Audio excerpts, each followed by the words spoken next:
Hello students, एक बार फिर स्वागत है आपका मेरे इस चैनल पर। आज हम देखेंगे चैप्टर नंबर 3 इंडेफिनिट इंटीग्रल का एक्सरसाइज नंबर 3.1 है ना।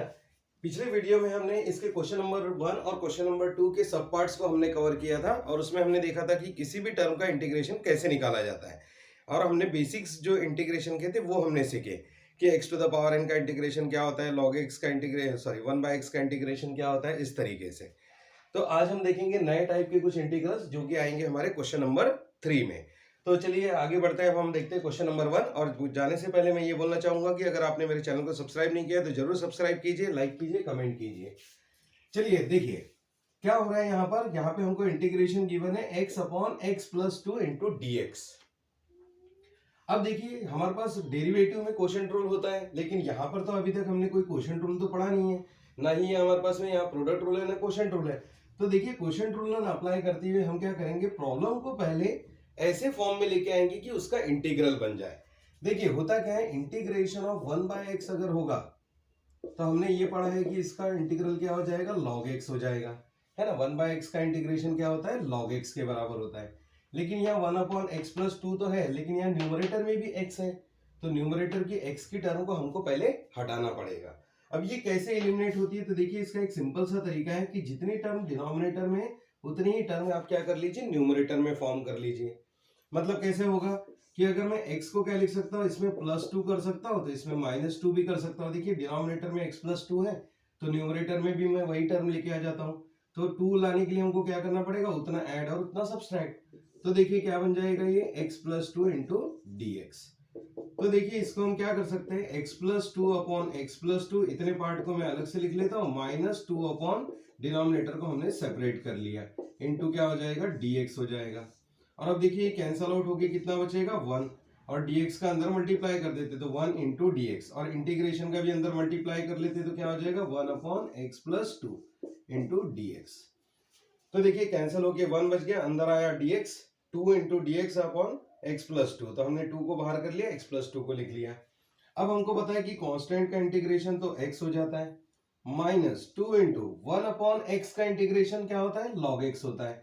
तो वैसे ही 1 अपॉन एक्स प्लस टू का इंटीग्रेशन क्या हो जाएगा, log of x plus two के बराबर हो जाएगा, और प्लस हम लगा देंगे कांस्टेंट ऑफ इंटीग्रेशन। तो देखा आपने, बहुत ही आसान सा क्वेश्चन है ये, है ना। तो इस क्वेश्चन को हम इस तरीके से कर सकते हैं। जल्दी से इसका स्क्रीनशॉट लीजिए। चलिए आगे बढ़ते हैं हमारे क्वेश्चन नंबर 2 पर। क्वेश्चन नंबर 2 में देखिए क्या लिखा हुआ है, 4x plus three upon twice x plus one. तो इसमें भी न्यूमरेटर में भी x वाली टर्म है और डिनोमिनेटर में भी x वाली टर्म है। सो न्यूमरेटर का x हमको एलिमिनेट करना होगा, और वो कैसे एलिमिनेट होगा, जब हम डिनोमिनेटर की टर्म और न्यूमरेटर की टर्म सेम कर लेंगे। तो देखिए इस केस में हम क्या कर सकते हैं, यहाँ ट्वाइस एक्स प्लस वन लिखा हुआ है, तो देखिए यहाँ पे हम क्या लिख सकते हैं, 4x प्लस हम इसको लिख सकते हैं 2 प्लस वन अपॉन कितना लिख सकते हैं इसको, ट्वाइस एक्स प्लस वन। और इन दोनों टर्म में से हम कॉमन क्या निकाल सकते हैं, 2 को कॉमन ले सकते हैं। तो 2 अगर हमने कॉमन निकाल लिया तो क्या बचेगा, ये बच जाएगा 2 times of x plus one, और ये क्या है plus one, whole divided by twice x plus one. तो देखा आपने, ये सेम टर्म आ गई है यहाँ पर। और अब हम क्या करेंगे, इसका दोनों को कॉमन ले, मतलब इंटीग्रेशन का अंदर दोनों को डिनोमिनेटर को हम सेपरेट कर लेंगे। तो ये क्या हो जाएगा, 2 times of twice x plus one upon twice x plus one plus 1 upon twice x plus one, है ना। और इंटू क्या हो जाएगा, सबके मल्टीप्लाई में क्या है, dx है, तो यहाँ से ये टर्म कैंसिल हो जाएगी, 2 इंटू डी एक्स और 1 इंटू डी एक्स। तो dx का अंदर मल्टीप्लाई कर लेते हैं और इंटीग्रेशन को भी अंदर मल्टीप्लाई कर लेते हैं, तो 2 तो कांस्टेंट हो जाएगा। तो देखिए 2 into D x plus integration of 1 upon twice x plus one into D x. और अब देखिए इसका इंटीग्रेशन कांस्टेंट तो कांस्टेंट ही रहेगा, dx का इंटीग्रेशन x हो जाएगा, प्लस 1/x का इंटीग्रेशन क्या हो जाता है, log ऑफ x हो जाता है, तो ये हो जाएगा log of twice x plus one. लेकिन कभी भी अगर x के साथ कोई भी अगर कोफिशिएंट होगा तो वो हमेशा उसके अपॉन में आएगा, ये ध्यान में रखिए। तो log में क्या होता है, कांस्टेंट टर्म कहाँ जाती है, अपॉन में। इसके पहले वाले न्यूमेरिकल में क्या हुआ था कि कोई भी कांस्टेंट टर्म नहीं थी, सिंपली x प्लस टू था तो x का कोफिशिएंट 1 था, इसलिए हमने कुछ भी नहीं लिखा। और इसमें क्या हुआ, ट्वाइस एक्स प्लस वन है, तो ये कहाँ जाएगा, अपॉन में। तो देखिए हम चाहे तो इसको मल्टीप्लाई भी कर सकते हैं या फिर इसको एज इट इज भी रखें तो भी कोई दिक्कत नहीं है, प्लस सी, ये हमारा क्या हो जाएगा, सॉल्यूशन हो जाएगा। सिमिलरली चलिए एक और क्वेश्चन हम ले लेते हैं यहाँ पर। जैसे लिखा हुआ है integration of 5x plus two upon 3x minus 4 into D x. तो देखिए यहाँ पे एडजस्टमेंट बहुत ही आसानी से हो गया। लेकिन अब देखिए क्या होता है कि कोई कोई प्रॉब्लम में हमको थोड़ी तकलीफ जा सकती है एडजस्टमेंट करने में, लेकिन इतना भी ज्यादा क्रिटिकल नहीं है। बस जो डिनोमिनेटर में टर्म है वैसी टर्म हमको न्यूमरेटर में लानी है। तो इसका मतलब हमको क्या करना होगा, इस टर्म को देखिए आप, यहाँ पे लिखा हुआ है 5 जबकि यहाँ लिखा है 3। इसका मतलब यहाँ पे क्या करना होगा, 3 से मल्टीप्लाई करना होगा और 5 को हटाना होगा। तो मैं 5 को कॉमन ले लेता हूँ और ऊपर नीचे क्या कर देता हूँ, 3/3 से मल्टीप्लाई कर लेता हूँ x के साथ में। तो हम इसको ऐसा तो लिख ही सकते हैं 5 इंटू 3/3। तो देखिए ये 3x वाली टर्म आ जाएगी यहाँ पर, और +2 को हम क्या करते हैं, एज इट इज लिखते हैं, और अपॉन में कितना 3x माइनस 4 लिखा हुआ है इंटू dx। देखिए हमको क्या लाना था, यहाँ पे 3x लाना था, तो हमने क्या कर दिया, 5 को तो रहने दिया, 3 न्यूमरेटर में भी मल्टीप्लाई कर दिया, डिनोमिनेटर में भी x के। तो देखिए 3x तो आ गया, मतलब 5/3 बच गया हमारे पास है 5/3 x, और इंटू क्या लिख सकते हैं, 5/3 इंटू क्या लिख सकते हैं हम इसको 3x। अब हमको चाहिए क्या, -4 चाहिए। अब -4 कैसे आएगा, तो -4 लाने के लिए हमको क्या करना पड़ेगा, इसमें +4 और -4 भी करना होगा। तो ये 5/3 भी तो इसमें आएगा, है ना। तो अब देखिए क्या हो जाएगा, अगर मैं इसे -4 से मल्टीप्लाई करता हूं तो क्या होगा, -4 अगर हम लिखते इसमें सब्सट्रैक्ट करते तो उतना ही हमको क्या करना पड़ेगा, ऐड। मतलब एक्चुअली हमने किया क्या, 5 4 20 डिवाइडेड बाई 3। मतलब हम कितना लेना पड़ेगा हमको, 5 4 20 डिवाइडेड बाई 3। तो माइनस किया तो उतना ही क्या करना पड़ेगा, प्लस भी करना पड़ेगा हमको, और प्लस क्या आ जाएगा 2 whole divided by 3x minus 4। देखिए आप एक बार फिर मैं रिपीट कर रहा हूं, यहां था हमारे पास में 3x। अब देखिए हमको लानी है 4 टर्म, तो 4 हमने क्या कर दिया, यहाँ पे सब्सट्रैक्ट किया। तो देखिए एक्चुअली ये कितना बन जाएगा, 5 4 20 डिवाइडेड बाय 3। इसका मतलब हमने ये टर्म को सब्सट्रैक्ट किया हुआ है। तो 5 है ना, 3 से 3 कैंसिल, तो 5x आ जाएगा, और 5 4 20 डिवाइडेड बाय 3। तो हमने माइनस इतना किया तो उतना ही हमको क्या करना पड़ेगा, प्लस भी करना पड़ेगा, और इंटू क्या आएगा dx। तो अब देख सकते हैं, अब यहाँ पर 5/3 को हम बाहर ले लेते हैं, क्या हो जाएगा 3x माइनस 4 अपॉन आ जाएगा 3x माइनस 4, डिनोमिनेटर को हम सेपरेट कर रहे हैं, प्लस इसको क्रॉस मल्टीप्लाई कर लिए, 2 3 6 प्लस 20, तो ये हो जाएगा 26/3 डिवाइडेड बाय 3x माइनस 4, और ये क्या आएगा, इंटीग्रल है ना, dx का अंदर मल्टीप्लाई कर लिया हमने, तो यहाँ पे ये कैंसल आउट हो गए। 5/3 integration of dx plus 26/3 constant बाहर आ जाएगा, integral of 1/3x minus 4 into dx। और अब देखिए हम इसका इजीली इंटीग्रेशन ले पाएंगे, dx का x हो जाएगा 26/3, और ये हो जाएगा log ऑफ 3x माइनस 4। लेकिन क्या होगा, जो भी कोएफिशिएंट है x का वो कहाँ आ जाएगा, अपॉन में, प्लस क्या हो जाएगा c। तो इस तरीके से हम क्या कर सकते हैं, इसमें इंटीग्रेशन कर सकते हैं। तो जो डिनोमिनेटर में टर्म है वही टर्म न्यूमरेटर में लाने की कोशिश कीजिए। पहले x का कोएफिशिएंट चेक कर लीजिए, तो 3x था तो 3 से ऊपर नीचे मल्टीप्लाई कर दिया, फिर हमको चाहिए था -4 तो हमने -4 कर दिया। लेकिन क्या होगा कि ये 5/3 भी इसमें मल्टीप्लाई में होगा, तो ये जितना सब्सट्रैक्ट होगा उतना ही ऐड भी हमको करना पड़ेगा, ताकि क्या हो, क्वेश्चन हमारा एज इट इज रहे। देख सकते हैं आप, ब्रैकेट भी ओपन करेंगे तो यही आएगा। तो चलिए जल्दी से इसका स्क्रीनशॉट लीजिए। चलिए आगे बढ़ते हैं, हमारे क्वेश्चन नंबर 4 और 5 देखते हैं हम। क्वेश्चन नंबर 4 में देखिए क्या लिखा हुआ है यहाँ पर, x minus 2 upon root of x plus 5। तो x का कोएफिशिएंट तो यहाँ पर सेम हमको दिख रहा है, बस यहाँ पे +5 है तो यहाँ पे क्या है, -2 है। तो हम क्या कर लेते हैं एडजस्टमेंट, हमको 5 की रिक्वायरमेंट है तो हम +5 भी लिख लेते हैं और -5 भी लिख लेते हैं, क्योंकि x + 5 ऐसी ही टर्म न्यूमरेटर में हमको चाहिए। तो x + 5 -5, और पहले का कितना था, -2 whole divided by under root of x + 5 into क्या लिख दिया हमने, dx, है ना। तो अब देख सकते हैं आप, यहाँ पर हम क्या कर सकते हैं, x + 5 upon root of x + 5, हम इसको ऐसा लिख सकते हैं, माइनस ये हो जाएगा -7 upon under root of x + 5, और होल के मल्टीप्लाई में क्या आ जाएगा, dx आ जाएगा। अब देखिए x अपॉन रूट एक्स रहा, हम क्या लिखते हैं, x अपॉन रूट एक्स, तो ये क्या हो जाता है, x upon x to the power 1/2, ये कहाँ जाएगा, या तो फिर हम इसी को लिख सकते हैं root x into root x. तो क्या बच जाएगा, एक रूट एक्स कैंसिल हो जाएगा, तो ये आ जाएगा हमारे पास में अंडर रूट में। तो ऊपर जाके क्या हो जाएगा, ये sorry root x to the power, हम क्या रूट एक्स को हम लिख सकते हैं x टू द पावर 1/2। तो सिमिलरली हम इसको कैंसिल आउट करके क्या लिख सकते हैं यहाँ पर, x + 5 टू द पावर 1/2, है ना। dx का अंदर मल्टीप्लाई कर लेते हैं, -7 इंटू ये भी ऊपर चले जाएगा, तो x + 5 to the power 1/2, into क्या हो जाएगा dx, लेकिन ये अपॉन में 1/2 है, ऊपर जाएगा तो क्या हो जाएगा -1/2। ये देखिए यहाँ पे तो कैंसल आउट होगा, कैंसल आउट होके क्या हुआ, चलिए मैं एक स्टेप यहाँ पर लिख देता हूँ ताकि आपको तकलीफ ना हो समझने में, मैं डायरेक्ट नहीं करता इसको। तो देख सकते हैं आप यहाँ पर x+5 है तो हम इसको लिखेंगे √(x+5) अपॉन इंटू कितना √(x+5) whole divided bye √(x+5), और दूसरी टर्म ये आ जाएगी 7/x कितना x+5 टू द पावर 1/2, हम इसको लिख सकते हैं इंटू dx। तो देखिए यहाँ पर क्या हो जाएगा, ये एक टर्म कैंसिल हो जाएगी, सिर्फ यही टर्म बच जाएगी, तो इंटीग्रेशन किसका आ जाएगा x+5 टू द पावर 1/2 का, और ये इंटीग्रेशन का अंदर मल्टीप्लाई तो क्या आ जाएगा 7 बाहर आ जाएगा 1/, अब ये 1/, में तो ऊपर जाके क्या हो जाएगा x+5 to the power -1/2 into dx। और अब हमको x to the power n का फॉर्मूला पता है, क्या होता है x to the power n+1 upon n+1, power जितना ऊपर ऐड होगा उतना ही अपॉन में आ जाएगा। तो देखिए क्या हो जाएगा x+5 to the power 3/2 upon में भी क्या आ जाएगा 3/2 -7 into x+5 to the power 1/2, तो +1 करेंगे तो क्या आ जाएगा x+5 to the power 1/2 whole upon 1/2 plus क्या आ जाएगा c, और ये 2 को हम ऊपर लिख सकते हैं तो 2/3 x+5 to the power 3/2 -14 into x+5 to the power 1/2 plus c, हमारा सॉल्यूशन हो जाएगा। तो इस तरीके से हम इसको एडजस्ट करेंगे। वैसे ही देख सकते हैं अब हमारा क्वेश्चन नंबर 5 भी है, यहाँ पे रूट में 4x लिखा हुआ है लेकिन यहाँ पे 4 नहीं है, तो 4 नहीं है तो हमको क्या करना पड़ेगा 2x को 2 से हमको इसको मल्टीप्लाई करना पड़ेगा, तो देखिए तभी जाके 4 आ सकता है यहाँ पर। तो हम क्या करते हैं 2 से मल्टीप्लाई और डिवाइड कर लेते हैं, तो 1/2 और इसको 2 से मल्टीप्लाई कर लेते हो, 2x का हो जाएगा 4x माइनस कितना 14 अपॉन √4x - 1, है ना।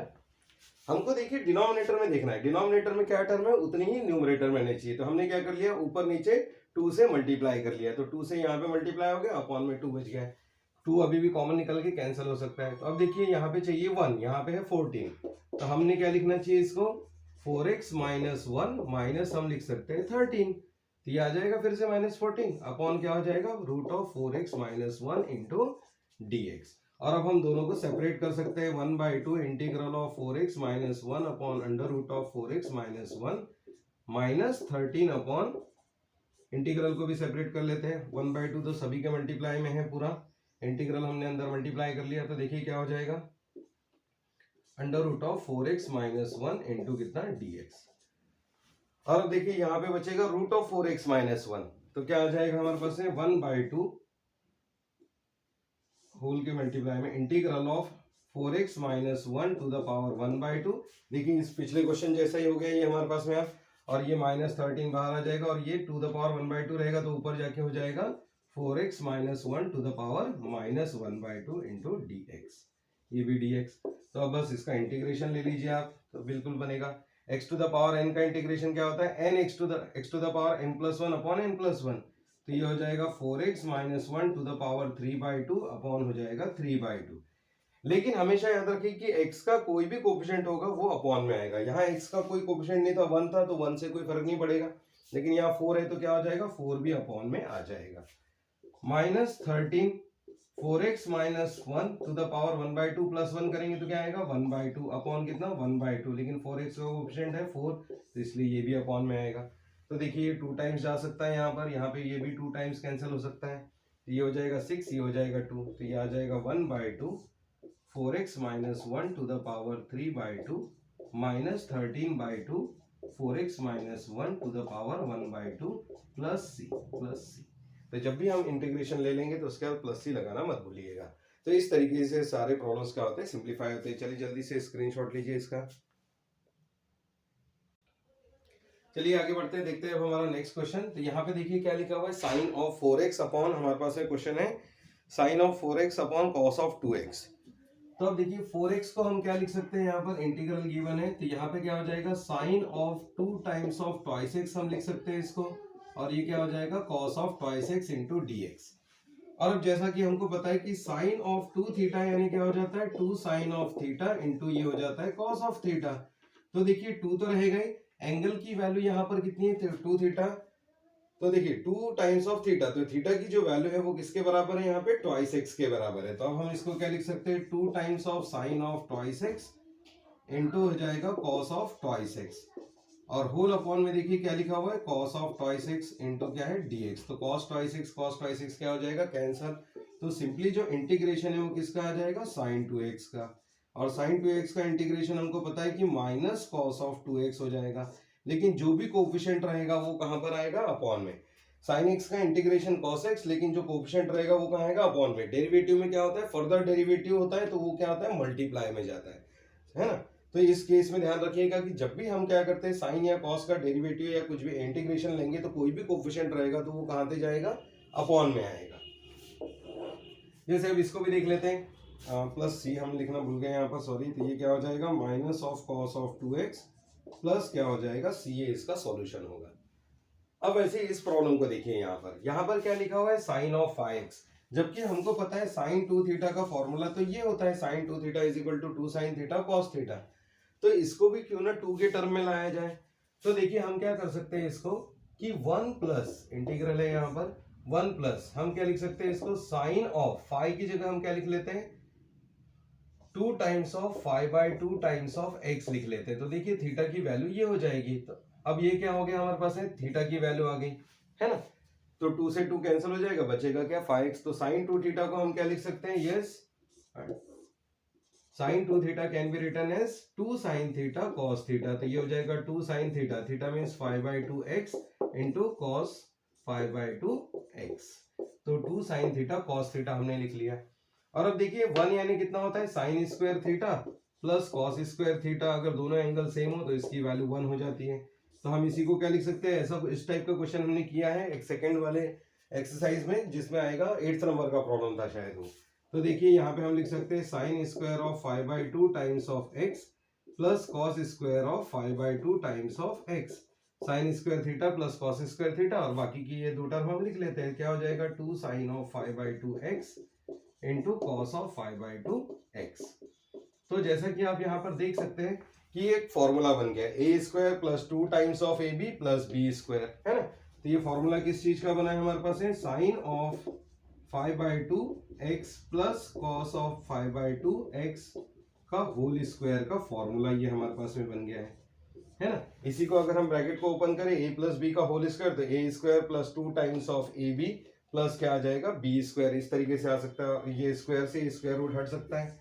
तो यहाँ पे क्या हो जाएगा, sine of 5/2 times of x plus cos of 5/2 times of x, ये आ जाएगा हमारे पास। और अब हम इसका इंटीग्रेशन इजीएस्ट वे में ले पाएंगे। तो देखिए पहले क्या करना है, प्रॉब्लम को हमने सिंप्लीफाई करना है। तो साइन का इंटीग्रेशन हो जाएगा माइनस कॉस 5/2x और होल अपॉन आ जाएगा 5/2, जो भी x का कोफिशिएंट है वो अपॉन में। कॉस का इंटीग्रेशन हो जाएगा साइन, तो साइन ऑफ 5/2x अपॉन हो जाएगा 5/2 प्लस क्या आ जाएगा c, और 2/5 हम क्या कर सकते हैं, दोनों में से कॉमन निकाल सकते हैं। और प्लस वाली टर्म को मैं पहले लिख लेता हूँ, 5/2x plus cos minus sorry 2/5 हमने निकाल लिया, तो माइनस, हाँ ये माइनस में है, कॉस ऑफ 5/2x, ये हमारी टर्म आ जाएगी प्लस c। तो देखा आपने कितने इजीएस्ट वे में हमारे इंटीग्रेशन निकल जाते हैं। तो जल्दी से इसका स्क्रीनशॉट लीजिए। चलिए आगे बढ़ते हैं क्वेश्चन नंबर 8 पे, क्वेश्चन नंबर 3 का 8 पार्ट है ना। अब इसमें देखिए क्या हो जाएगा कि न्यूमरेटर में कोई x वाली टर्म नहीं है, लेकिन ऐसी टर्म का इंटीग्रेशन नहीं होता। a माइनस बी यहाँ पे टर्म है, यहाँ पे भी x है, यहाँ पर भी x है। तो अब देखिए, अब ऐसे केस में क्या करना कि कभी भी अगर a माइनस बी का अगर फॉर्मेट आता है तो उस केस में इसको कॉन्जुगेट से मल्टीप्लाई कीजिए। कॉन्जुगेट से मल्टीप्लाई करने से क्या हो जाएगा, आपका प्रॉब्लम आसान हो जाएगा। कॉन्जुगेट यानी क्या होता है, जो भी डिनोमिनेटर में टर्म है उसी का जो माइनस में है तो प्लस में मल्टीप्लाई कीजिए, प्लस में रहा तो माइनस में मल्टीप्लाई कीजिए। मतलब क्या हो जाएगा, 2 under root of x minus x plus 3 था, तो यहाँ पे हम ले लेंगे प्लस x प्लस 3, और अपॉन में भी उतना ही हम मल्टीप्लाई कर लेंगे। तो ये क्या बन जाएगा, देखिए 2 टाइम्स ऑफ, ये हमारे पास आएगा, 2 को बाहर कर देते हैं, root x plus root of x plus 3, और अपॉन में देखिए a plus B a minus B, तो a plus B a minus B यानी a square minus B square, तो a स्क्वायर यानी x माइनस इसका ब्रैकेट ओपन करेंगे तो क्या इतना हो जाएगा, x प्लस 3, इसका स्क्वायर रूट हट जाएगा, इसका भी स्क्वायर रूट हट जाएगा, इनटू क्या आएगा dx। तो देखिए x से x कैंसिल हो जाएगा और -3 आ जाएगा। तो क्यों ना हम इस माइनस को बाहर ले लें और इंटीग्रेशन देखिए क्या हो जाएगा, root of x plus integration of root of x plus 3, हम इसका इंटीग्रेशन हम निकाल सकते हैं और dx का अंदर मल्टीप्लाई। तो देखिए क्या आ जाएगा, -2/3 integration of x to the power कितना हो जाएगा, ये 1/2 dx प्लस इंटीग्रेशन ऑफ ये हो जाएगा x plus 3 to the power 1/2 dx। और अब बस इसका इंटीग्रेशन हम निकाल लेते हैं, तो -2/3 x to the power 3/2 upon 3/2 plus 1/2 plus 1 यानी 3/2, तो उतना ही अपॉन में आएगा, प्लस क्या हो जाएगा x plus 3 to the power 3/2, तो अपॉन में भी उतना ही आ जाएगा 3/2। और ये क्या हो जाएगा, 3/2 कॉमन निकल जाएगा और इससे कैंसिल भी हो सकता है। तो देखिए यहाँ पे कितना है, -2/3 और ये 3/2 है तो क्या बन जाएगा, 2/3 कॉमन निकल जाएगा यहाँ से, तो ये आ जाएगा x to the power 3/2 plus x plus 3 to the power 3/2। तो यहाँ पे ये टर्म कैंसिल हो जाएगी, सॉरी 2/3 और ये ऊपर जाएगा तो 2/3 आ जाएगा, सॉरी कैंसिल नहीं होगा यहाँ पर, ये आ जाएगा हमारे पास है कितना, -4/9। तो ये आ जाएगा -4/9 x to the power 3/2 plus x plus 3 to the power 3/2। और जब हमने इंटीग्रेशन लिया था तो यहाँ क्या आएगा, कांस्टेंट ऑफ इंटीग्रेशन आ जाएगा। तो बस इस तरीके से आपने क्वेश्चन को सिंप्लीफाई करना है। तो चलिए जल्दी से स्क्रीनशॉट लीजिए इसका। क्वेश्चन नंबर 3 जो है उसका जो लास्ट पार्ट है, 9th पार्ट, वो भी बिल्कुल सेम क्वेश्चन नंबर 3 के 8th पार्ट जैसे ही, उसमें भी कॉन्जुगेट से मल्टीप्लाई करना है और अपने उस प्रॉब्लम को सिंप्लीफाई करना है, तो वो भी बिल्कुल आसानी से सिंप्लीफाई हो जाएगा। तो अब देखते हैं क्वेश्चन नंबर 4 और ये एक्सरसाइज हमारी क्या हो जाएगी, आज फिनिश हो जाएगी 3.1। तो अब देखते हैं इसमें क्या गिवन है, इफ एफ डैश एक्स की वैल्यू हमको गिवन है, मतलब पहले से डेरिवेटिव की वैल्यू गिवन है, एफ ऑफ 1 की वैल्यू हमको गिवन है 11/2 और बोला है कि find the F of x. तो अब हमको फंक्शन निकाल के देना है। तो देखिए होता क्या है हमारे पास में, कि हमने पढ़ा है कि डेरिवेटिव का उल्टा क्या हो जाता है, इंटीग्रेशन। अगर हम क्या करें, एफ ऑफ एक्स हमारे पास में कैसे आ जाएगा, अगर हम इंटीग्रेशन ले ले किसका, एफ डैश एक्स का, क्योंकि डेरिवेटिव और इंटीग्रेशन दोनों एक दूसरे के क्या होते हैं, अपोजिट होते हैं। तो अगर हम इंटीग्रेशन ले ले एफ डैश एक्स का, तो क्या मिल जाएगा हमको, एफ ऑफ एक्स मिल जाएगा। तो एफ ऑफ एक्स कितना होता है, ध्यान रखिएगा, integral of F dash x होता है, क्योंकि हमने बोला था कि D by D x of F of x, ये कितना हो जाता है, एफ डैश एक्स हो जाता है। जब हम ये डी बाई डी एक्स को इधर ला लेंगे तो क्या हो जाएगा, डी बाई डी एक्स का उल्टा, तो ये हो जाएगा integration of F dash x, है ना, dx। इस तरीके से हम इसको लिख लेते हैं, dx इधर आ जाएगा और इंटीग्रेशन आ जाएगा। तो ये पॉइंट को आप अच्छे से रिमेंबर कीजिए। तो अब देखिए एफ डैश एक्स की वैल्यू हमको गिवन है, तो क्या हो जाएगा, F dash x is equal to integration किसका, x माइनस 3/x³ का। तो यहाँ पे हम इंटीग्रेशन सेपरेट कर सकते हैं, x into D x minus integration of 3 into, और ये देखिए x³ को ऊपर ला सकते हैं हम, x to the power -3 dx। तो अब देखिए x का इंटीग्रेशन हो जाएगा x²/2, पावर ऐड होगा, प्लस 1 में भी इतना ही, 3 यहाँ पे भी +1, तो x टू द पावर -3 + 1 यानी -2 होल अपॉन -2 प्लस क्या आ जाएगा c। तो देख सकते हैं अब यहाँ पर माइनस माइनस प्लस हो जाएगा, 1/2 हम कॉमन निकाल लेते हैं, तो हो जाएगा x² minus 3x to the power -2 plus c, या फिर हम इसी को लिख सकते हैं 1/2 x² minus 3/x² plus c, इस तरीके से भी हम लिख सकते हैं। तो ये आ गई हमारे पास एफ ऑफ एक्स की वैल्यू। तो नॉर्मली तो हमको इतना ही सिंप्लीफाई करना होता है, लेकिन यहाँ पर क्या है, 1/2 सॉरी प्लस सी हम बाहर लिखेंगे इसको, प्लस सी। तो अब देखिए एफ ऑफ 1 की वैल्यू हमको गिवन है, इसलिए हम क्या करेंगे, इसमें x की वैल्यू 1 हम पुटअप करेंगे। गिवन क्या है, गिवन है F of 1 is equal to 11/2, तो x की वैल्यू हम 1 रख लेते हैं, तो क्या बन जाएगा, F of 1 will be equal to 1/2, x की वैल्यू 1, तो एफ ऑफ 1 जब हम पुटअप करेंगे तो 1 का स्क्वायर माइनस 3 अपॉन 1 का स्क्वायर प्लस कितना आ जाएगा c, और एफ ऑफ 1 की वैल्यू जो है वो है 11/2, तो 1/2 1 माइनस 3 मतलब ये आ जाएगा -2 प्लस c। तो जैसा कि आप देख सकते हैं यहाँ पर क्या होगा, 2 से 2 कैंसिल होगा, तो ये बचेगा -1 प्लस c, तो 11/2 -1 इधर आ जाएगा, तो क्या हो जाएगा 11/2 प्लस 1 इक्वल टू c, 2 1 ज़ा 2, 11 प्लस 2 कितना, c will be equal to आ जाएगा 13/2 के बराबर। तो c की वैल्यू यहाँ पे हमारे पास निकल आएगी 13/2, 13/2, तो ये आएगा 13 से कुछ गड़बड़ हो रहा है यहाँ पर, देखिए x²/2, एक सेकेंड, देखिए यहाँ पर मिस्टेक हुआ है, माइनस माइनस क्या हो जाएगा, ये प्लस हो जाएगा, ये भी प्लस हो जाएगा, तो यहाँ पर भी वैल्यू आएगी प्लस, तो 1 + 3 ये हमारे पास में कितना होगा, 4 हो जाएगा, और 4/2 मतलब कितना आ जाएगा हमारे पास में, यहाँ पर वैल्यू 2 आ जाएगी, और ये 2 इधर आके क्या हो जाएगा, माइनस हो जाएगा, और माइनस हो जाएगा तो ये कितना होगा हमारे पास में 11, तो ये हो जाएगा 2 2 4, तो ये आ जाएगा 7/2, तो सी की वैल्यू आ जाएगी 7/2, और इस वैल्यू को हम पुट अप करेंगे, put in F of x, जो एफ ऑफ एक्स का इक्वेशन है इसमें हम पुट अप कर देंगे। तो देखिए क्या आ जाएगा, F of X will be equals to 1/2 X square plus 3/x² plus आ जाएगा 7/2। तो देख सकते हैं आप हमारा एफ ऑफ एक्स की वैल्यू आ गई है यहाँ पर। तो एफ डैश एक्स अगर गिवन है तो हम पहले एफ ऑफ एक्स निकालेंगे, और अगर कोई वैल्यू गिवन है तो उससे कांस्टेंट की वैल्यू निकल जाएगी, तो हमारा क्या हो जाएगा, फंक्शन आ जाएगा। तो आज के वीडियो लेक्चर को हम यहीं पे फिनिश करेंगे, और नेक्स्ट वीडियो में हम देखेंगे एक्सरसाइज नंबर 3.2। तब तक के लिए have a good time, thank you very much.